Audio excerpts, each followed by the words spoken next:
One bright morning, a curious little girl named Goldilocks wandered into the deep forest, her adventurous spirit leading her further and further away from her familiar world. As she strolled through the woods, she stumbled upon a quaint, cozy little cottage nestled in the midst of tall, whispering trees. Feeling a bit weary and quite famished by her journey, Goldilocks approached the cottage, her curiosity piqued. She hesitated briefly at the threshold, aware that others might call this home, yet her hunger and tiredness got the better of her. After a moment's deliberation, she gently pushed open the door and stepped inside. The cottage belonged to a family of bears, Papa Bear, Mama Bear, and Little Baby Bear.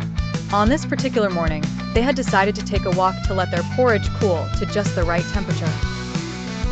Unbeknownst to Goldilocks, they were soon to return, bringing with them surprises she hadn't anticipated. As she surveyed the inviting interior, her eyes quickly fell upon a dining table adorned with 3 inviting bowls of porridge. Her stomach gave a little growl. This was exactly what she needed. Goldilocks eagerly sampled the porridge from Papa Bear's bowl, only to find it scalding her tongue. "Too hot," she declared. Unfazed, she moved to Mama Bear's serving, but it was the opposite. Too cold. At last, she dipped into Baby Bear's bowl and found it to be just right. With a gleeful smile, Goldilocks devoured its fluffy contents until not a drop was left. Her hunger sated, she turned her attention to rest. The chairs around the table seemed inviting enough, so she climbed onto Papa Bear's seat. "With no cushion to soften it," she announced. "Too hard."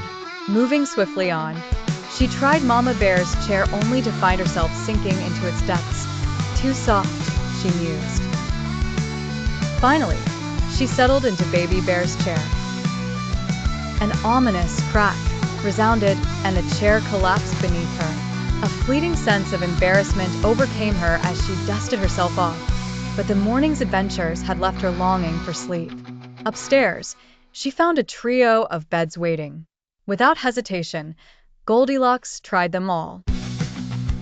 One bed was too hard, another too soft, but Baby Bear's little bed was just right, and before long, she was fast asleep. The tranquility was not to last. The 3 bears returned from their walk, eager for breakfast. "Someone's been eating my porridge," Papa Bear's voice rumbled throughout the tiny house. Mama Bear exclaimed over her chair being sat in, and poor Baby Bear gazed at his broken chair and empty bowl with dismay. "Someone's been sleeping in my bed, and she's still here," he squealed as they discovered the intruder. Awakened by their voices, Goldilocks found herself looking into 3 pairs of astonished eyes.